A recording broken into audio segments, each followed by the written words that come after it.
Vivid Whisper presents Whisperling, Episode 7, Pyrotechnics.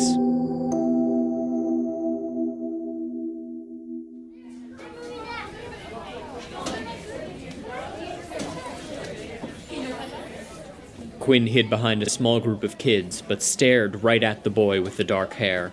He took his long black jacket off and stuffed it into his locker haphazardly. This left him in black jeans and yet another black t-shirt to complement his black shoes and backpack. How does no one realize how suspicious he is? What about him? Look how he's dressed. You bought the outfit you're wearing because you think it makes you look like a thief. Quinn adjusted her long hood and leather midriff belt sheepishly. Fine. Did you see anything in his locker? Just that overdramatic jacket. Maybe he'd let you borrow it. Nothing else? Gas can? Lighter? He's been getting the gas in here somehow. Sorry. Darn it. Maybe it's in his backpack. Or he didn't bring it today. We need to find something. We can't tell Jen and Dominic that we know it's him just because my invisible friend gave me a drawing of a backpack. I could bite them. Then they'd believe you. We are not doing what Avarish said. Just saying. The boy ran his hands through his hair as if that would ever be enough to neaten it, and turned to walk past Quinn. She looked away quickly. Had she made eye contact with him? Did he know she was staring at him? Was he going to confront her? She was still looking at the ground when he walked by. You could always lie. Tell them you saw a gas can. No, if I tell Jen he has a can of gas in his locker, she'd probably go and smash it open. If I say it's in his backpack, she'd rip it in half. Either way, she gets in trouble, not him. Can you follow him? Maybe you can search his bag during his class or something.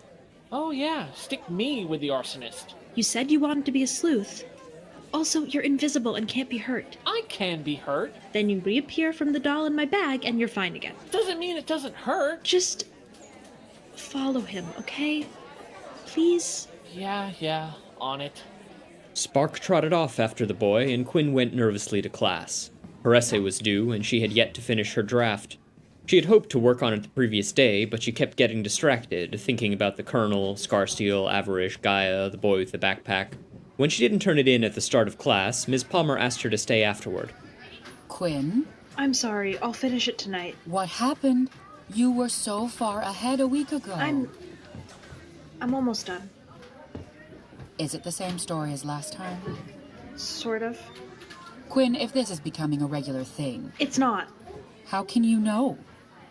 Is this about Jen? No. Quinn, It's not.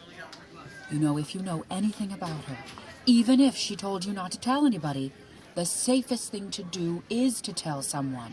She didn't do anything.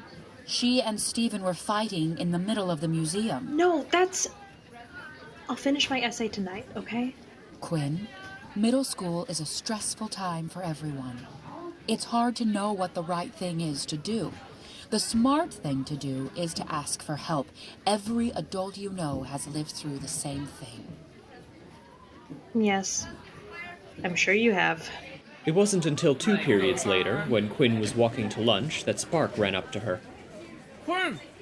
Quinn turned to see Spark carrying a small book in his mouth. He dropped it at her feet. Look what I got. She picked it up. What is it? Someone's notebook? It's his. I grabbed it when his bag was open. Quinn's eyes widened and she opened it. It was filled with what were probably math notes, but written so sloppily she couldn't be sure. In the margins there were doodles of swords, guns, and various nightmarish monstrosities. Several showed some sort of fire. There was something intimate about it. She flipped to the front page, and there it was, written surprisingly neatly on the inside cover. Zane Walter. That's his name. And all we had to do was steal a notebook to get it. Do you think if we keep looking, we could find... Quinn trailed off as she looked down the hallway. Between the kids rushing to lunch, Zane stood shyly in the corner, picking at his hair. Shoot. Play dumb. Is this yours? Yes? Sorry. I found it in the hall. I was looking for a name. It's mine. Zane walked toward her and reached out his hand for the book. Quinn hesitated. What if it was important? What if it had evidence? What if it had a confession? How do I know it's yours? It's my math notebook. It says Zane Walter on the inside cover. Is that your name? You want to see an ID? Quinn reached for some excuse not to give it back, but couldn't find one. He snatched it from her hand. I think we met a while ago, didn't we? I'm Quinn. Don't tell him you're... Zane started to walk away without acknowledgement.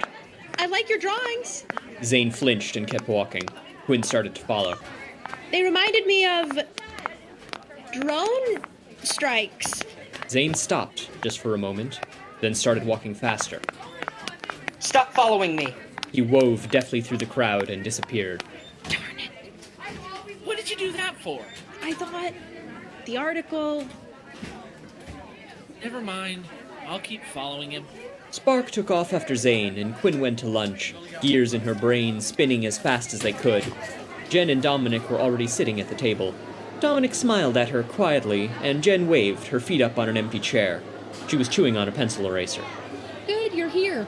We were trying to decide if we could frame Steven for the fire. We're not going to. It would be risky, but it might just work. It wouldn't, and we're not going to. I think we're both at least intrigued by the idea, but there are so many factors to consider. It's a terrible idea. What do you think? I think I know who's been doing it. What? Shh! I think I know who's been setting the fires. Who? How? When did you find out? I said I think. I can't prove it yet. Who is it? Promise you're not going to make a scene? No. Please? Quinn, come on. Fine. His name is Zane Walter. Zane? You know him? He's in my math class. He came up to us at lunch once, but other than that, we've never spoken. He just sits in the back and doesn't talk to anyone. You just sit in the back and don't talk to anyone. You can see why we've never spoken. How do you know it's him? I don't. But I saw him coming from the bathroom in the museum right before the alarm went off. He seemed to be hiding something. Why didn't you say anything? The real reason, of course, was that Quinn had only just come up with this lie. I'm still not sure. I talked to him just now. I mentioned the fire to him and he got really uncomfortable. He always seems uncomfortable. How'd you get him to talk to you? I kind of stole his notebook. Damn, Quinn! Oh my god, you two. Jen stuck her hand out for Quinn to high-five, and, awkwardly, Quinn took it. You're turning into Jen. Quinn flushed at the unintended compliment. Yes, I know. I'm a bad influence. What was in the notebook? Nothing useful. He saw me before I could read anything. Jesus, he saw you? I told him I found it in the hall. Yeah, I'm sure he drops his notebook in the hallway all the time. Sorry. Is he here? Point him out to me. Was he there? Quinn resisted the urge to look around in a panic. She turned her head as subtly as she could, faking a stretch, and sure enough, there was Zane. He sat in the corner at the far side of the cafeteria, sitting alone, looking directly at them.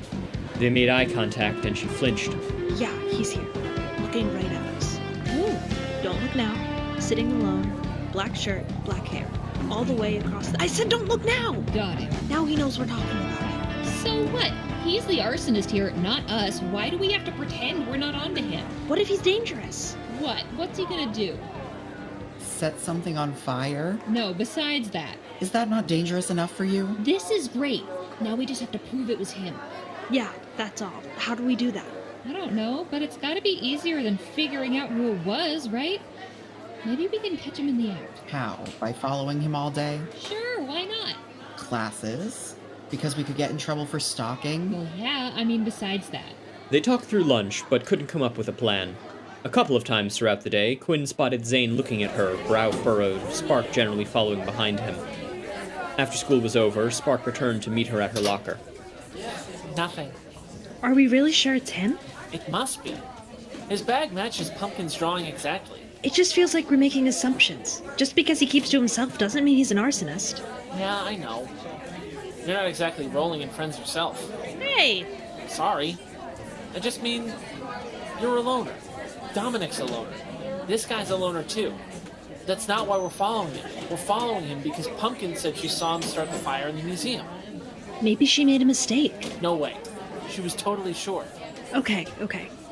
Then what do we do? I mean, did you expect him to spend all day writing, "Fire, fire, I started the fire" in his notebook? He did doodle a lot, but no confessions. They ran into Jen on their way out of school. Well, been nice knowing you. Maybe it won't be that bad. You're right. It'll be fun to hang out with my good friend Steven for 1.5 required hours. Wait, you're doing it together? Yeah? When there's only one detention room, how do you think this... Wait a minute.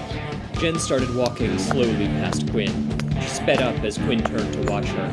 In a moment, she was stampeding down the hallway straight toward Zane, who was scrambling away in fear. Jen, wait! Jen grabbed Zane by the backpack. What do you think you're looking at? Nothing. Let go. I've seen you staring at me. What do you want? Let go. Jen, let him go. You're making a scene. Why are you framing me? Let go! Quinn and Dominic closed in on the pair. A small group was forming around them. I don't know what you're talking about. Admit it. Because you're threatening me? Just like a military town bitch to jump straight to violence. What the hell is that supposed to mean? Hey, what's going on? Stephen pushed his way to the front of the crowd, Mike by his side. Jen, what are you doing? Get out of here, you two. None of your business. Let go of me. Jen, you're going to get into more trouble. What is wrong with all of you? Zane looked around, distraught at the growing group of onlookers. There were at least 20 of them now. You're a bunch of brain-dead psychopaths. I bet you like watching the two freaks beat each other up, don't you? Well, fuck you all. Zane brought his foot down on Jen's and spun around to break his bag out of her grip. You're all just like your parents. A bunch of brainwashed sheeple jacking yourselves off for hurting innocent people. The crowd grew quiet. Zane's face was getting red. You're all gonna grow up and join the army and hurt innocent people and kill each other for a living and get killed like the stupid pigs, and you'll think you're heroes. But you're not. You're a fucking cancer. Watch it, asshole. Jen glanced to the side and Quinn followed her gaze. There was Dominic, his eyes glazed over. Why? 'Cause you love violence so much you can't wait to punch me in the face? 'Cause you're so damn proud of your stupid brainwashed parents dying for no reason, but hurting people and making a bunch of war profiteers even richer. I said watch it. One of my best friend's mothers died in war. Good. Jen punched him hard. Her fist landed square in his face, knocking him back. She swung at him again, but he ducked and she lost her balance, tumbling across the circle into Stephen, knocking him down. She collected herself and marched toward Zane again. Quinn shot another look at Dominic. He was shaking. She took a deep breath and grabbed Jen's arm. Jen, stop, please! Get off me. It's not worth it. I said get off. Momentarily distracted by Quinn, Jen looked away from Zane and he bolted. He disappeared into the crowd like a ghost, and Jen couldn't see where he went. The crowd stood in silence. Suddenly self-conscious, Jen turned to Stephen to help him up. Sorry. Nah, you're good. What are y'all staring at? Get out of here. The flock of students hurried off, and Dominic walked the other way. Quinn looked after him, then back at Jen. Make sure he's okay. We have to get to detention. Quinn nodded. She made eye contact with Mike, but hurried after Dominic before he could say anything. When she caught up with him, he was huddled in a corner, behind some lockers, staring blankly at the opposite wall. Hey, Hey! Hi, sorry. Is Jen okay? she's fine. How about you? Yeah. Yeah, I'll be fine. He's an asshole. You know that, right? Don't listen to him. Your mother is a hero. Thanks, but no, it's not that. I just had to get out of there. Jen shouldn't have done that. She was standing up for you. I didn't ask her to hurt him. No, but... I mean, he kind of deserved it, didn't he? No. It's bad to hurt people. It only makes things worse. And she was going to hurt him because of me, and I didn't want to be there. Yeah, she almost got in a lot of trouble. Good thing there were no teachers there. Not that. I mean, yeah. But even if she got away with it, she can't just hit people. You heard what he was saying. And he's been setting fires. I think it's okay to... No, stop it. It doesn't matter that he's a jerk. I don't like him either, but it's just wrong. It's just wrong. Quinn's mind rattled back and forth. She could almost hear Avarish in her ear.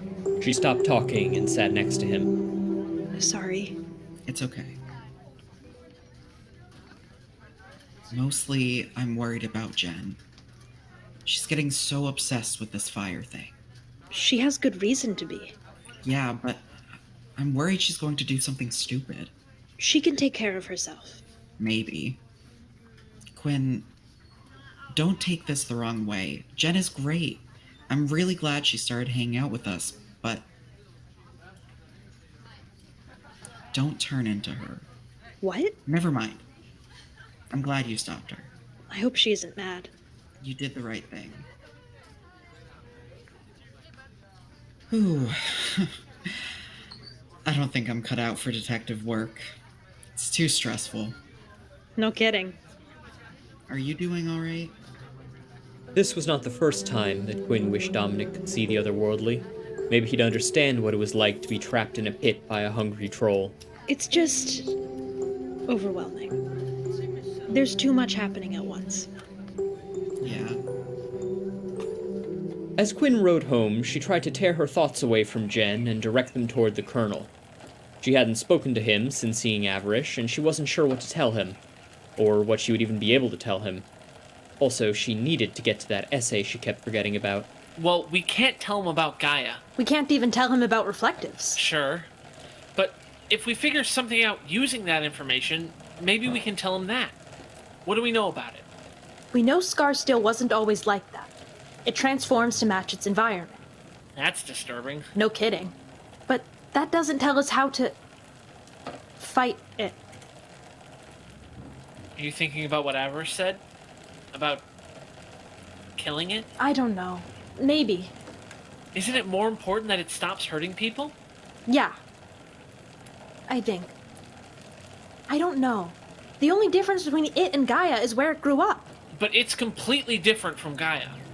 I know. That's not what I'm talking about. I know. I know. Of course, I know that. I just don't get why. I know you don't feel they need to tell you, but Quinn? Yeah. Hey, honey, come here. Dad's calling. Quinn dropped her stuff and hurried to the kitchen. Andrea pushed a chair out for her. Her laptop was open on the kitchen table, showing Sam's face. Dad, hi! Hey, how was school? Fine. Nothing burned down. That's good. I'll take what I can get. And what about with what's-his-face? Steven. Not great. Yeah, that's what your mom said. Jen shouldn't have gotten into that fight. It wasn't her fault. I know she didn't start it, but still. She was just defending herself. I know, Quinn, but... You weren't there! Hey, honey, could you give us a minute to talk? Please? Yeah, of course. Andrea refilled her wine glass and stepped out. What's going on? Why do you two keep fighting? We weren't fighting. I told you I got relocated again. Your mother is just a little frustrated that my return date keeps getting pushed back. Is that all? Yes. Then why were you fighting? Are you not frustrated? No, I want to get back as soon as I can, of course. But if they need me here, it's all I can do. Yeah, but how do you know it's the right thing to do? It's not my call. No, I mean, how do you, or whoever, know when fighting is the right thing to do? Why is it okay when you get redeployed, but not when Jen gets harassed? Or not when... Okay. What is this about? Something happened at school today. Jen got into a fight. It's okay, it broke up before any teachers saw, and no one's hurt. But scary. yeah. And I stepped in to break it up. That's great. But I'm not sure it was the right thing to do. The guy she was fighting with, he said a lot of awful things. Transphobic things? No, actually. But real bad things. About soldiers. Ah, I get it. I don't know. There isn't one right answer. Reasonable people will disagree, and I don't choose what the Army does, but that's another matter.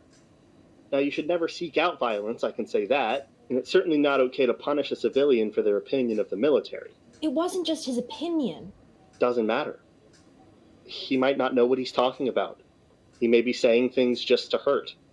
But I don't ever want to hear you using disrespect towards the country or the military as justification to hurt someone. Got it?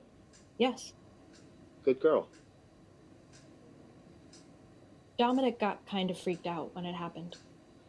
I wasn't there, but maybe you should listen. But when is it okay to fight back? Okay. Glad you never ask any hard questions or anything.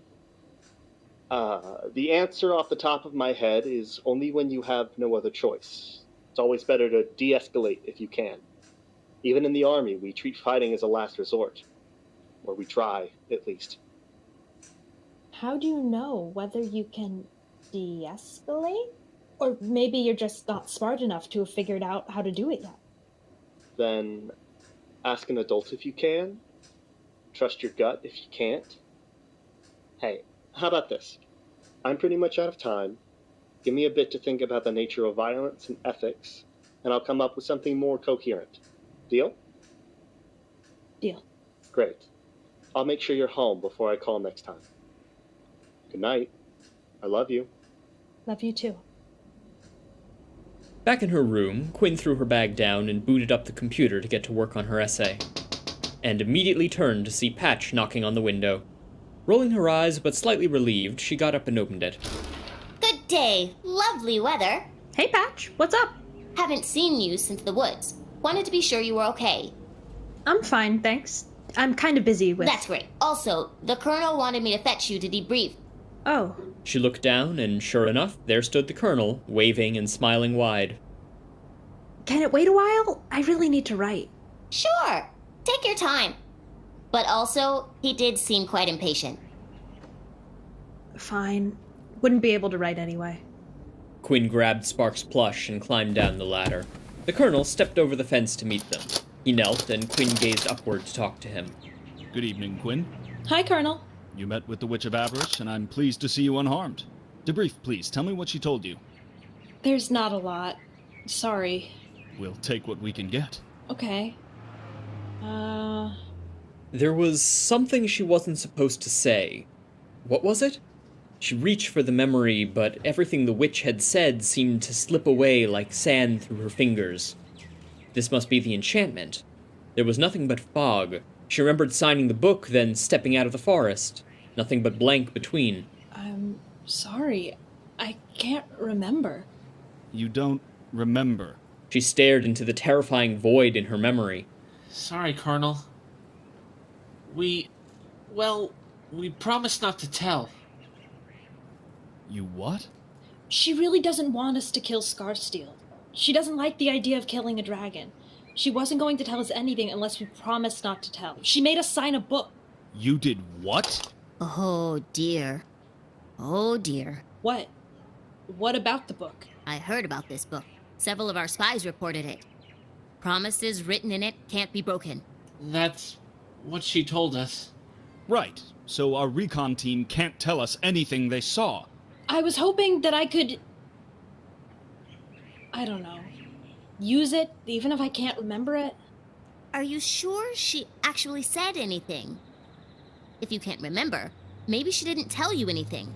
That hadn't occurred to Quinn. Maybe it was true. Maybe she had been tricked. She gave up on trying to remember, and immediately it came flooding back to her. Scarsteel was a reflective. There was another one. Her eyes widened, but before she could even exclaim in excitement, she couldn't think what she had just remembered. There's something there. I can remember it when I'm not trying to tell you. I don't see how that's useful for us. The Colonel frowned and stood again. I'm disappointed. I expected some sort of trickery from the Avarice, but I didn't think you would willingly sign away your ability to do your only job. Sorry. Maybe we can... No. I'll explore other avenues. You, on the other hand, are dismissed from your duties as investigators. What? You're compromised. You signed away your ability to tell me what she said about Scarsteel. What if you signed away more, and you can't tell me that either? Or can't even remember? What if I send you to investigate further, and instead of telling me, you're compelled to tell only her? What if you're compelled to sabotage our efforts? What if you're compelled to act as her spy to me? What? No, I'm not. You think the witch would let you tell me if you were? Quinn looked at the ground. I'm sorry to do this. I know you mean well, but if this witch is as crafty as I've heard... We'll still shelter everyone. We can still do that. Good. That's still very important. One more question, Quinn, although it's a long shot. Did she mention any other dragons around?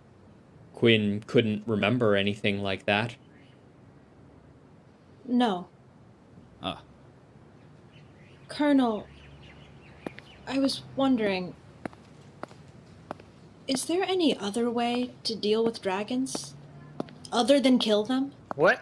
Quinn turned to see Mayor Bluebulb standing behind her. Hi, Mayor. Miss Quinn, what are you saying? You've seen the beast you have. How can you say such a thing? I know, I was just wondering. I've never heard of something so crazy. No, I have not. I don't mean that... What sort of ideas has this witch planted in your brain? How could we have let you speak with her unsupervised? Enough. Please. Quinn, it's all right. I understand the impulse. You want to minimize bloodshed. I don't relish killing Scarsteel either, but I've done this for a long time. The world isn't safe with creatures like it around. How can you know that? Experience. But even if there was a chance, how much damage could it do before we figured out how to subdue it peacefully? The colonel stood again, his mechanical weapon shifting around his shoulders. If you discover any more information you can give me, I would like to hear it. Beyond that, I have to be careful what I say in front of you. Good evening. Quinn hesitated before walking away. Spark and Patch followed. That was... scary. He's been acting odd lately. I think he's afraid. The colonel? But he's... A gigantic war machine? True, but so is Scarsteel. But I heard him tell his soldiers that every time they clash, it goes a little worse. Scarsteel is getting smarter, and the colonel is getting tired. Quinn climbed up the ladder once more and returned to her room. Patch followed, and Spark reappeared from the fox plush once she reached the top. I don't suppose you can tell me what you heard. No, sorry. Worth a shot. She really didn't force us to do anything else, I'm certain. Are you, though? If she can make you forget things, how can you be sure? I guess not. Don't take it personally. Sometimes battles are lost. Sometimes leads are dead ends. No reason to get discouraged. Patch waved goodbye and exited down the ladder. Spark and Quinn were again alone. Dragons are actually called reflectives, and they copy their environment, and Avarice knows about another one in the forest called Gaia that looks totally different. Yep. Just checking. God, I don't like that. It just... slips away. I guess we knew what we were getting into. Spark shuddered. Every day that they got no closer to repelling, killing, Scarsteel felt like a failure. Each time it attacked, the colonel got closer and closer to collapsing. But Patch wasn't discouraged when their only lead turned up dry. Even the colonel, as disappointed as he was that their only lead had failed, showed no signs of giving up. How did they keep going like that? Just thinking about it made Quinn want to curl up in a ball under her covers. Before Quinn went to bed that night, she opened her window to let in the people of Ardor. Just like every night. The colonel patrolled the block. He looked more and more tired each time. The toy soldiers and the gnomes still fit to fight held their positions. The room grew tense. It was almost habitual at this point.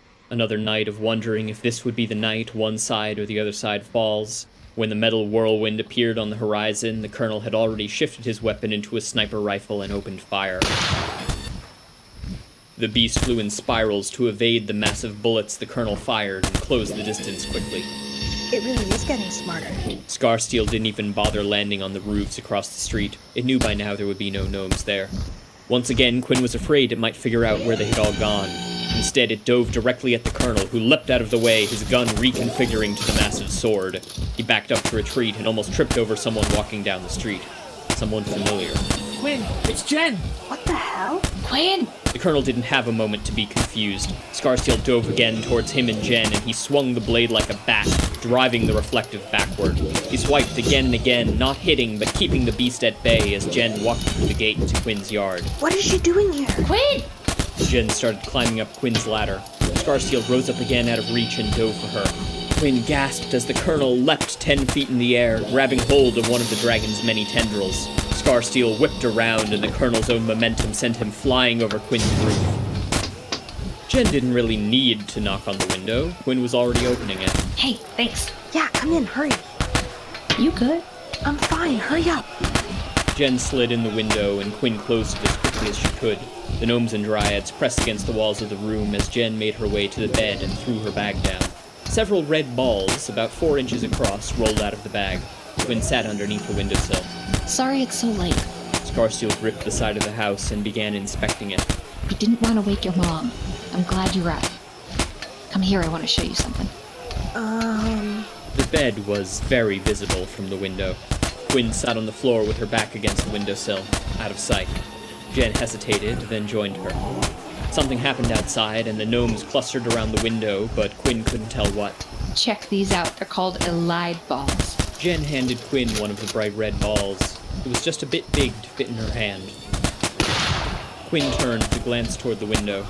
She couldn't see the colonel, but she saw the tip of Scarsteel's wing as it circled around the house. If it decided it was interested enough in Jen, it might see the 100-odd gnomes and dryads huddled in this room. Seriously, are you alright? You look frightened. Everything's fine. I'm okay. What are they? They're fire extinguisher grenades. Oh, sorry. They're fire extinguisher grenades. What? They're filled with fire extinguisher fluid. When they get heated up, they explode and put out fires. I'm right here! Quinn? Yeah, they're fire extinguisher grenades. They put out fires. You don't seem very excited. Where did you get them? They sell them at the hardware store. Are they expensive? I don't know. I stole them. Jen! Put me down! Quinn peered out the window again. Scarsteel was rising high into the sky, the colonel's sword sticking out from the whirlwind of bridge cables. He was trying to swing it, but in vain. The firecrackers the soldiers shot at the beast were having little effect. Oh, come on. You think the police are after me? No, what if you had gotten caught? Wouldn't be any worse than detention. It's illegal. So is framing someone for arson. Focus. The gnomes gasped again as Scarsteel loosened its grip 100 feet off the ground and the colonel went into freefall. Quinn, seriously, what's wrong? I'm okay. Something is clearly wrong. The colonel's blade reconfigured into a shield. As he fell, Quinn saw movement in the nearby tree as if it was reaching for him. Of course, he was controlling it. Patch had said he could mold wood. It grabbed him with its branches, slowing his descent before spilling him out. Quinn? Quinn's eyes readjusted. She could see the colonel kneeling, groaning on the asphalt. He held his shield above him as Scarsteel plunged downward. Do you need me to go get Andrea? No, don't. I'm sorry. It's okay. Just tell me what's going on. Nothing's wrong. I'm fine. She forced herself to look away from the colonel and smile at Jen. Once again, her eyes involuntarily twitched to the battle outside. Scarsteel was flapping above the colonel, but instead of pouncing on him as it always did, it unleashed a roaring flame from its immense beak, engulfing the colonel entirely. Again, she forced herself to look away. You woke me up. Sorry, I'm just sleepy. She felt like she was forcing her eyes to open too wide. She wondered if Jen could tell. You're sure? What were we using the balls for? Did that cheering mean the colonel had gotten up? Was he even still alive? She couldn't look. They're fire extinguisher grenades. We'll use them to catch Zane next time he sets a fire. How? We keep an eye on him. He brings gas, right? When he does it, so we wait for him to bring in a can of gas or something, and that's when you and Dominic put one of these in every trash can in every boy's bathroom in the school. Quinn immediately saw several problems with this plan, but she couldn't bring herself to care. Okay. Then, when he starts the fire, it blows up in his face. Safely. And now the fire is out, and he's covered in white foam, I think? The label says non-toxic, but it's gotta leave a mark, right? Probably. Anyway, I wanted to give them to you to carry. Why? Because I don't need anyone seeing me holding anything with the word fire in the name. Even if they put out fires, not start them.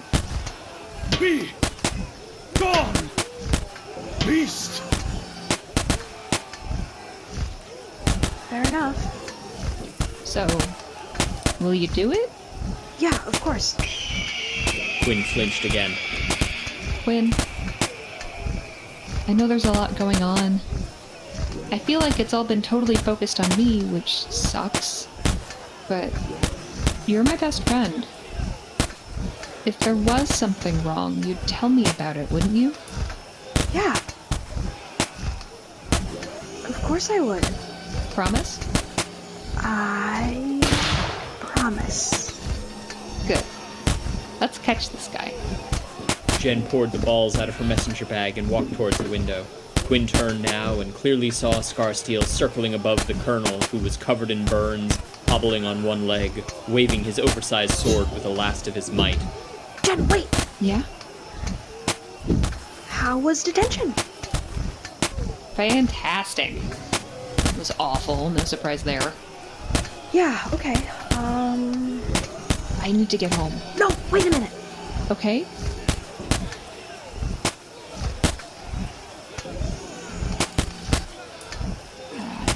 What's up? What happened today? After I left to go after Dominic? Oh, right. We'll see. I don't think I'm going to be a school hero or anything, but people seemed impressed. Apparently we found someone they hate more than me. Did you tell anyone? That he's the arsonist? No. They might even believe me, but I don't want to accuse him. I want to catch him. Scarsteel rose again and, after a moment of consideration, turned around and flew away. That's probably a good idea. Still, punching him felt good. I should get back. Yeah. Good night. Night. Quinn sat down on her bed again and curled her arms around her knees. You can leave the window open. Jen nodded and headed back down the ladder, followed by a procession of gnomes and dryads. Well done, I must say. Patch climbed out from under the bed. They were wearing one of Quinn's socks like a scarf. I'm a mess. No, you handled that great. She thinks... I don't know what she thinks. She'll get over it. Maybe. With all due respect, who cares what she thinks? If it weren't for your window installing her, as awkward as it may have been, well, she just might owe you her life, even if she doesn't realize it. Good night. Patch removed the sock and headed toward the window. You should give yourself more credit. You're doing far more good than you realize. Quinn got up to close the window after them. She locked eyes with the colonel, who smiled and saluted at her. She responded in kind, but couldn't look away from his scorched face and armor. He was using his contraption as a cane. He might not survive another fight like that one. Scarsteel could breathe fire now? Quinn curled up under her covers. All this violence and talk of even more. Was this what growing up was like? All the adults seemed to know what to do. She thought of her father and smiled. She repeated Patch's words in her head. You should give yourself more credit. You're doing far more good than you realize.